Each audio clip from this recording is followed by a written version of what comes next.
José Carnau, que se encuentra ya con el catedrático Flores Cuberías, catedrático de universidad, que está en permanente contacto con este tipo de ninis que tratan de quemar la universidad a diario. Adelante, Joseca. ¿Qué tal, Luis? Pues estamos siguiendo, la verdad, con pasión este debate que mantenéis. Efectivamente, en las puertas de las Cortes Valencianas estamos con Carlos Flores Cuberías, que, como bien dices, es catedrático de Derecho Constitucional en la Universidad de Valencia y actualmente candidato de Vox a la presidencia de la Generalitat Valenciana, pero que yo creo que no se resiste también porque conoce y muy bien el mundo académico y todo esto de lo que estabais hablando a también a emitir su opinión sobre este tema. ¿Qué tal, Carlos?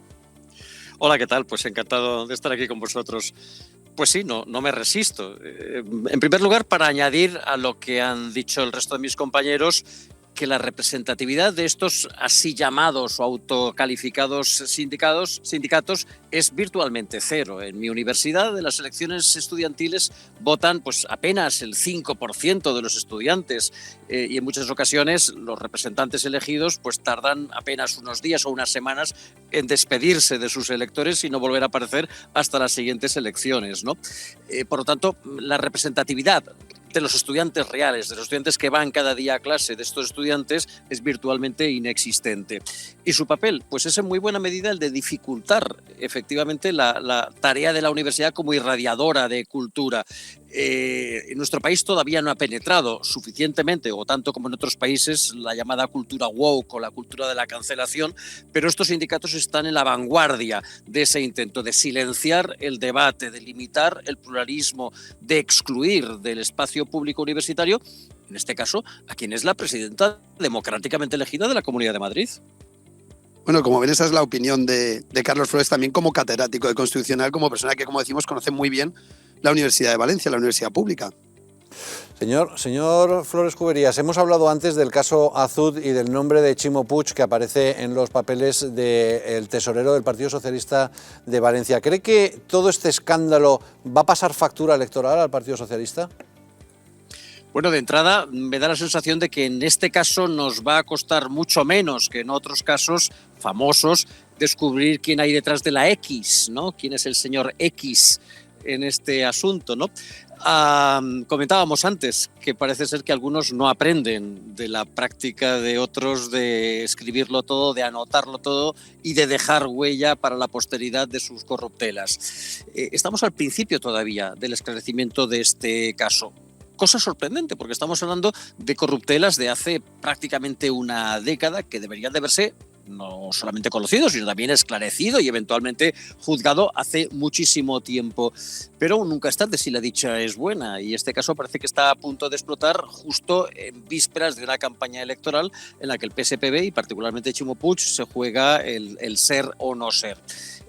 Bueno, si estos escándalos no le pasaron factura al Partido Socialista hace 4 o hace 8 años, cuando deberían, ya vamos a encargarnos nosotros y el resto de los partidos de la oposición de que le pasen factura en esta nueva cita electoral.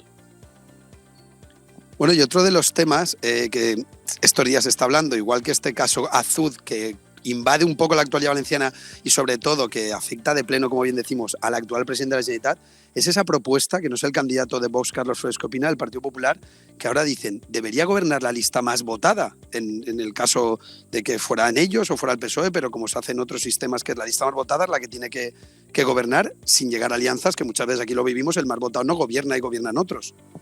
Bueno, si verdaderamente el Partido Popular y el Partido Socialista piensan que debería de gobernar la lista más votada, lo primero que tendrían que empezar es por reformar la Constitución y por trasladarnos del marco parlamentario en el que nos movemos, en el que es el Parlamento, son las mayorías que se configuran en el Parlamento, los que en cada momento eligen al presidente del Gobierno, al presidente de la comunidad autónoma, y llevarnos a un sistema presidencialista en donde los españoles eligiésemos de manera plebiscitaria a quien vaya a ser el próximo presidente del gobierno o el jefe del Estado.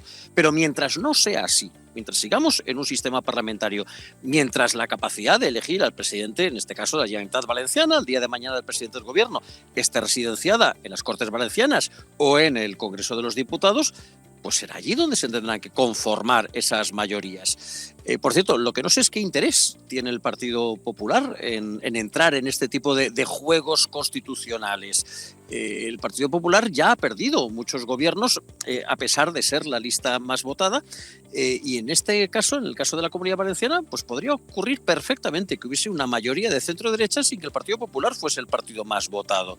Bastaría que hubiese un corrimiento de voto de las formaciones minoritarias de la izquierda hacia el Partido Socialista para que eso se produjese. ¿Renunciaría en este caso? ¿Renunciaría el Partido Popular a un gobierno encabezado por Carlos Mazón con una mayoría de centro-derecha simplemente porque el Partido Socialista tuviese un único escaño de más? No lo creo. Lanza ese órdago el candidato de Vox, como podéis comprobar. ¿Alguna pregunta, Luis, desde Madrid? Sí, no sé qué es más democrático en su opinión, porque algunos consideran que el pacto de perdedores no es lo más democrático, pero realmente es lo que existe ahora mismo en la legislación. Repítemela. ¿Qué es lo más, el pacto de perdedores, que estaba preguntando Luis? Es que ahora había perdido el retorno, compañeros, había perdido el retorno Carlos, y entonces por eso le repetí la pregunta. Si no es lo más democrático ese pacto de perdedores, decía Luis Losada. Nuevamente, en democracia no hay perdedores. En democracia los ciudadanos votan, los ciudadanos se inclinan por un partido u otro. En un contexto como el actual, es harto improbable que ninguno de ellos alcance la mayoría absoluta y, por tanto, lo que hay es la necesidad de encajar los intereses, las prioridades, las preferencias de distintas minorías para conformar una mayoría. Han pasado los tiempos del bipartidismo, han pasado los tiempos en los que al día siguiente de unas elecciones sabíamos quién tenía mayoría absoluta y quién iba a gobernar. Ahora las mayorías se hacen en los parlamentos en virtud o en función de las prioridades o de las preferencias de los electores. Y repito, difícilmente vamos a encontrar un partido que se alce con una mayoría. Las mayorías se tendrán que conformar al día siguiente de las elecciones. ¿Alguna cuestión más, compañeros? Sí, señor Flores, buenas tardes, soy Fran Carrillo. Quería hacerle una pregunta. Hemos debatido en esta mesa sobre la necesidad de impulsar una reforma de la ley electoral para que los partidos enemigos de la libertad de la nación española no condicionen la gobernabilidad del país como ha sucedido en los últimos 40 años. Ya hay analistas que dicen que una reforma de la ley electoral tiene dudosa constitucionalidad. Yo le quería preguntar si es posible impulsarla, qué propone Vox al respecto y si es verdad que se puede llegar a un escenario en el cual los partidos que hoy condicionan al gobierno y que pueden condicionar a otro futuro gobierno estén en la marginalidad o en la representación que los ostentan sus votos a nivel regional. Bueno, es cierto que nuestro sistema electoral tiene un elemento proporcional, el nuestro es un sistema electoral proporcional, pero también tiene un sesgo mayoritario, fundamentalmente deriva de la configuración de distritos electorales relativamente pequeños, como consecuencia del cual pues, los partidos más votados, que tradicionalmente han sido el Partido Popular en unos momentos, el Partido Socialista en otros momentos, han obtenido lo que llamamos técnicamente una prima, es decir, más escaños, un mayor porcentaje de escaños que el porcentaje de votos que les correspondería. Los partidos nacionalistas no siempre ha sido así. Los partidos nacionalistas han salido normalmente cuenta con paga y un cierto mito respecto de la sobrerepresentación de los partidos nacionalistas. Bien, yo no creo que eso sea malo del todo, malo per se.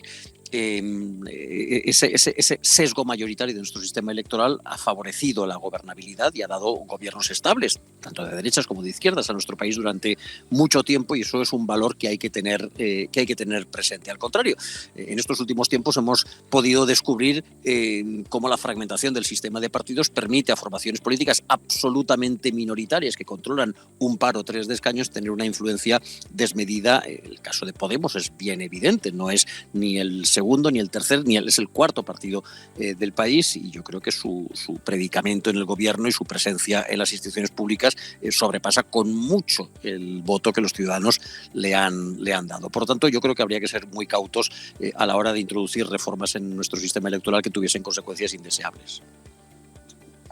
Disculpad, compañeros, pero es para poder tener mejor la conexión porque había caído la suya.